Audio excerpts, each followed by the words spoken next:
This is Joyce, here for another video. Yay! This topic today is going to be around sometimes your biggest obstacle is yourself. And hopefully my mic quality is fine because the cicadas are kind of going crazy and I'm outside and I didn't bring like a mic or anything, so we're just gonna have to deal with the elements. But yeah, sometimes your biggest obstacle is yourself. I was telling myself that as I was setting this camera recording up because I was like, I don't know if I want to do it, because there's people walking by or there's cars going by making noise, just kind of all these excuses, right? And a creator that I really admire, on her podcast, she pointed out that it's very common for creative people, for really anyone, to kind of like set on a dream. You're like, okay, I'm gonna do this thing and it's gonna be really cool and really fun, and then construct labyrinths around the thing that you actually want from it.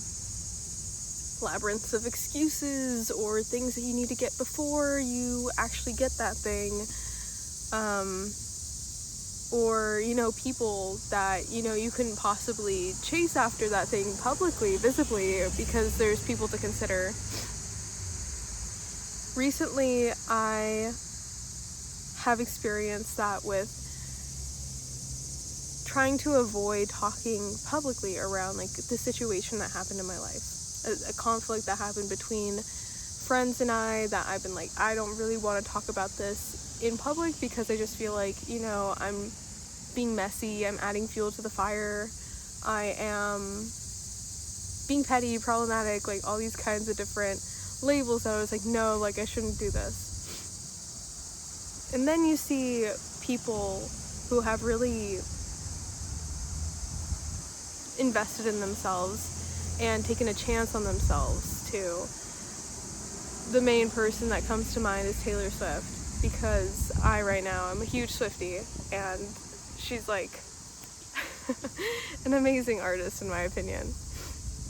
But it's incredible how she's taken her real life experiences and reclaimed them through her own storytelling or her own twisting of the narrative in transforming that once unfortunate situation into art, into music, into a bop, whether it's like a sad girl bop or like a happy fun pop beat. And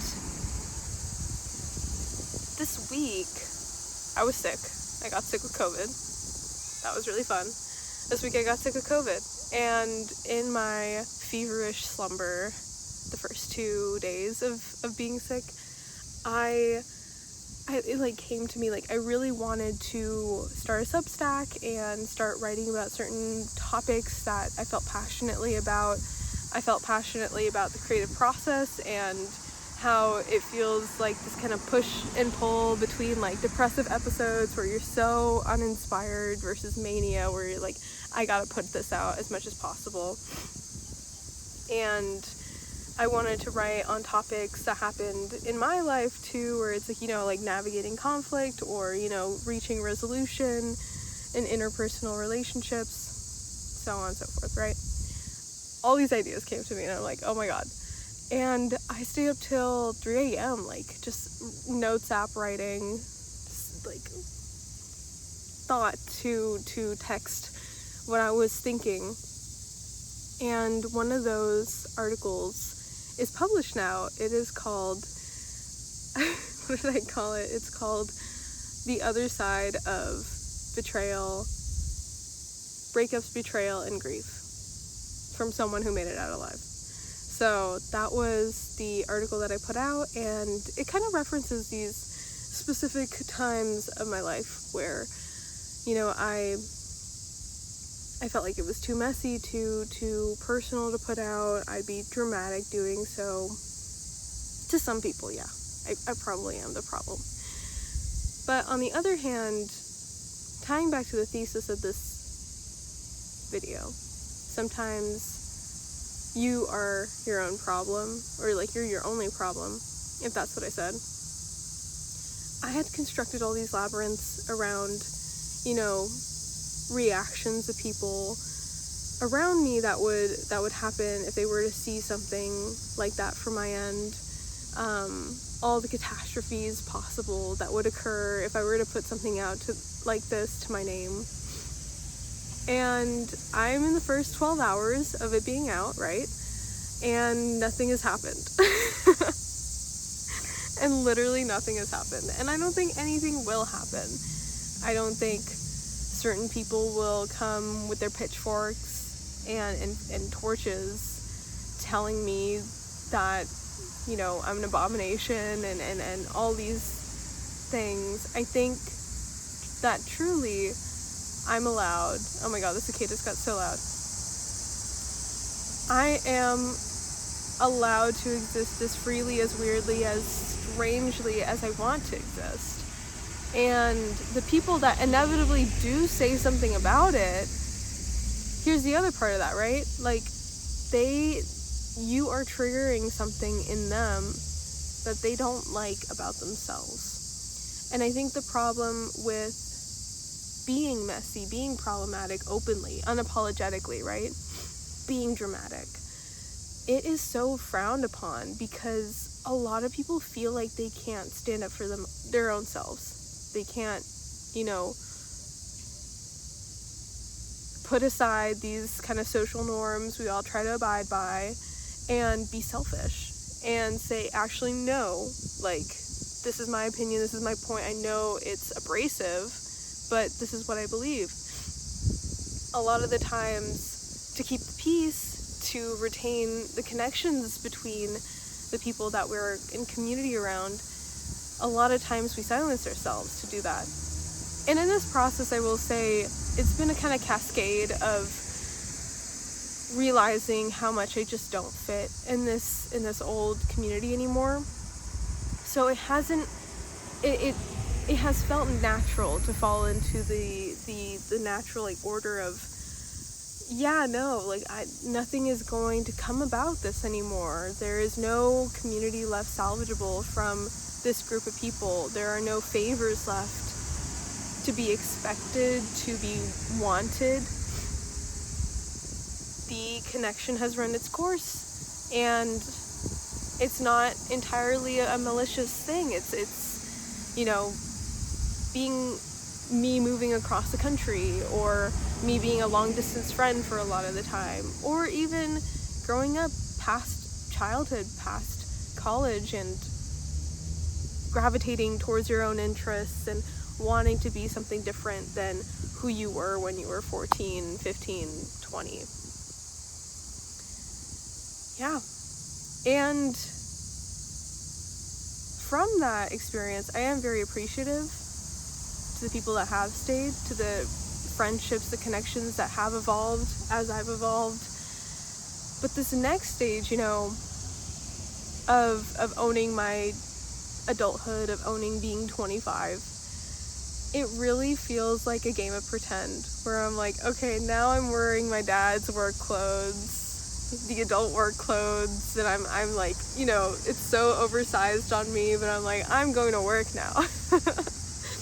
It's like what it feels like. And I mean, fuck it, like, the baby goes to work. Like, who's gonna tell the baby that they're wrong? Everyone's just gonna love having a baby in oversized work clothes at the office, and that's just gonna it's gonna be how it is until the baby gets, I'm like imagining like a legit baby, like, until the baby gets trained enough to be really good at the job. That's it. You know times when you record a YouTube video and you're like, wow, like, you know, what interruptions could possibly happen? I think I'm like living in that right now. It's like, I don't even think planes like fly in this direction, and one just did right now. But anyway, it's just really interesting being on the opposite side too, of being kind of proved wrong, where I was like, actually, no one cares. No one cares that you wrote a quasi expose of your side of the story, of like some niche local drama that only 3, 4, 5 people are a part of.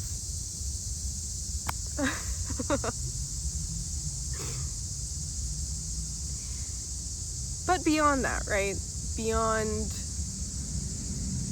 being problematic online or whatever, I think this applies towards the more grandiose dreams too, where it's like one day, you know, maybe you have dreams of being an entrepreneur, a business owner, I don't know, something really big. Let's think really big, like maybe a pop star even, or like an inventor, like you want to invent something really cool and change the world, but you're like the state of the world is kind of crazy right now. Oftentimes you are your biggest obstacle. And I think it is endlessly worth believing in yourself first before anyone gets to believe in you, because you were like, you can be like, I was part of this all along, like I was a part of the bandwagon first. Hold on. And adding on to that point, actually, being a part of the bandwagon first, right? That is such a lesson in self-trust. Like, you always hear like, oh, you know, boost your self-trust, like establish self-trust by telling yourself you're going to do something and then doing it. But how about you tell yourself that you'll do it, and then you believe that you can do it first, and then you do the actual thing, whether or not that's like the actual, like tangible, like, oh, you know, I am going to go to the gym 3 times a week versus I'm going to lose, oh my god, what makes sense? 5 pounds in a month. That's probably easy. I don't know. I don't know things about gym. But regardless, right? Like, the tangible goal of you actually doing the action versus the result that you're driving for, right? That result is really ambiguous.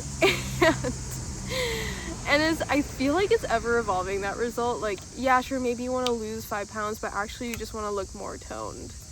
And like, you're chasing that aesthetic first, but you think, oh, you know, like the science behind it, like I need to lose 5 pounds first. Like, no, maybe just going to the gym in itself, like doing the actual habit, I think that's the word I'm looking for, doing the actual habit first is going to help you get to the result that you're looking for, of looking better, feeling better in anything, this gym adjacent, related, or whatever. But you can build self-trust actively by believing in yourself first before anyone else. And I know it's like hard as shit too, because like you're the one who's like in the trenches of what you want to do in the first place. So you're like, oh, you know, I want to have like a really nice, like successful YouTube channel, but you're the person actively just making videos to I don't know, 10 subscribers. Like, this isn't my example. I'm very grateful for my situation right now. But it's like that does feel a little discouraging. But even in times when it's like you're not at the place, like at least you started the YouTube channel. That is so beyond someone who's like, oh my god, I'd really love to do like release covers and, you know, make YouTube videos on this. I'm really thinking about getting into content creation. Like, you're not that person. You're the person who did the thing, who's actively doing the thing. Like, you're a step above that person who says that they'll do it and then they don't do it. Like, that person has no self-trust. You have the self-trust. And then an extra layer of self-trust that you can add to that is believing that it can happen for you. Believing it, even if it never happens. Because the odds are, if it does happen, you believed in yourself first. And you're like, oh, okay. Yeah, like when I was making videos with two viewers, I knew one day I'd get to this point. I don't know. But yeah. Thinking of ways to not be my biggest obstacle. I think that's like the vibe for the week coming up. But that's it for this video. Second plane flying over me. I like the scenery. I'm like currently like in my neighborhood's like park area space. Maybe more videos here, TBD. I have like my little tripod set up. I noticed that I wasn't doing the whole, yeah. Until next time, bye.